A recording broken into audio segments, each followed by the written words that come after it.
Hey, I'm Goose and welcome to Pocket. Today I'll be getting cozy with some of my Vault friends in Fallout Shelter. Bethesda have just had their first standalone E3 press conference, and in it they announced a bunch of exciting news for their upcoming games, especially Fallout 4. But what they also announced was this little surprise, which is a mobile game called Fallout Shelter. So we thought we'd have a look. So what we've got here is a vault that I started last night. It's not massive because the game is a bit of a slow burn. Essentially what you have to do is manage the people in your vault. And to do that you have to supply them with food, water and power. They're your three main resources, which you can see up the top there. To do that you'll need to build diners and power generators and water, purification labs, things like that.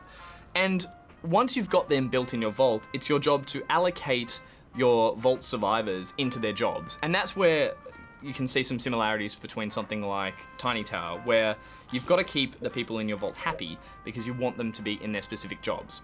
So to keep all your resources stocked, you need to build particular structures, and then you have to put the right survivors into those faculties. And the best way to do that is by reading their little stats. So we can look at each individual survivor and look at their stats, which are read out here in a clever little acronym named Special. And then they've got things like Strength, Perception, Endurance, and those specific traits relate to specific jobs. So for instance, over here in the water purification lab, that's specifically for people with good perception. So I've employed a few people here that you can see on their little stats. They're good at perception, so that's a job they're happy in, and therefore their happiness is increased. And that's something you've got to juggle as well. Amongst all your resources, you want to make sure the people in your vault are happy.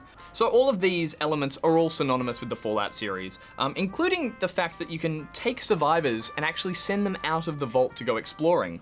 And this is something that's quite similar, I would say, to This War of Mine, in the sense that you can take a survivor and equip them with some gear and send them out to forage in the wasteland. So you can actually equip all the survivors with some armor and a weapon.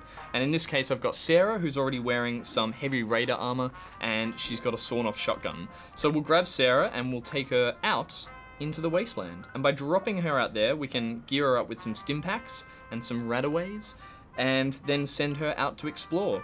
And basically what that means is that she can head out there and slowly over time gather resources. So she'll pick up bottle caps, she might find other armor, other weapons, and then she can bring that back to the base.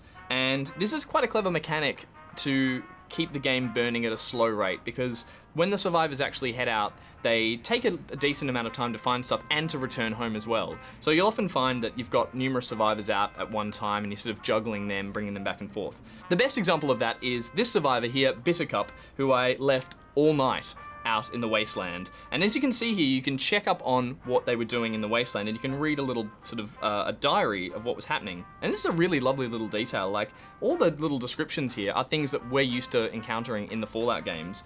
So they ran into a rad scorpion. I'm not sure how I managed it, but the giant rad scorpion is dead. She suffered damage, and then she died. Now here's the problem. She's gathered all this gear for me and I need her to come back. But what I can actually do is you can pay bottle caps to revive her and get her coming back. So by clicking on this button here, I can get her to come back to the vault and bring all the resources she'd gathered.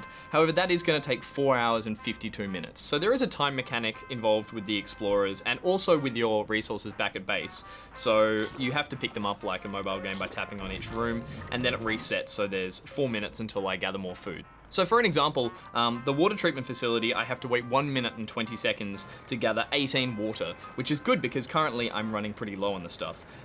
So I can choose to wait that time, or I can actually rush it, which is a mechanic that allows you to speed it up and get it instantly, almost like that paying gold in other games. But here, it's just an incident risk, which means that with the people I have there, it's a 28% chance that something could go wrong, which is pretty low, so I'm just gonna go for it anyway. And they speed up to gather my resources, and success. So now that timer resets at 2 minutes, and I gather the water a little quicker. So the more you rush a room, the higher the risk of an incident happening. So you can't just keep rushing the same room again and again. For example, now there's a 48% chance of an incident. Let's go for it anyway, and failed. So when something does fail, you'll see a little disaster will occur. In this case, it's a fire. So the workers quickly take to putting out the flames, and I don't get any of those resources. They do gain some XP for avoiding the disaster, but their happiness will go down, so there's always lots of little factors in play. Speaking of XP, your characters will all level up individually, and as they do so, they'll gain more skill points in their attributes. And you also kind of create a little bond to certain characters in particular. For instance, this guy down here, Nicholas Harvey, this cool dude in a wrestler mask, he turned up to my base with a pistol and this awesome armor, and now he's my go-to guy for luck. I put him in any room that I need to rush because he generally helps that. But then as a warrior, if you send them out into the wilderness because they're really buffed up, I get quite concerned that they might not come back. So it's a great way to sort of add attachment to these little characters. There's also little challenges on the side, which are always good to have in a game like this because it keeps you with something to do all the time. In this case, I have to upgrade a room and then I'll earn 50 caps. Or if I can keep 10 dwellers 100% happy, I'll actually earn a lunchbox. And the lunchboxes in the game are the paid element, which randomize drops for your vault. And these can include things like extra food, money, new vault dwellers, outfits, and weapons as well. They're certainly not required because you can earn all of these things within the game itself, but they can come in pretty handy. So we'll grab one of the lunchboxes and unlock it here. And they come with a bunch of cards, which as we tap on them, got a new weapon, some power, which isn't great.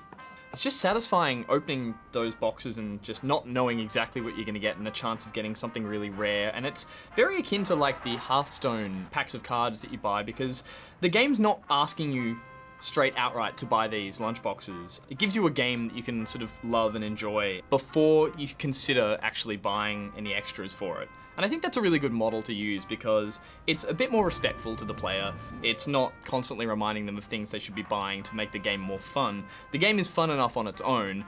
If you want the chance to maybe get some better gear, here's a way to do it, but it's definitely not required. And they serve as a great little resource booster and get you expanding faster, which, as you can see from the amount of space underneath that I'm yet to build in, there is a lot of potential yet for my vault and its survivors. So I can see myself sinking some serious hours into this. Well, that's it for today's Pocket. Nick Boy will return tomorrow, but until then, I'm going back underground. Goose, out.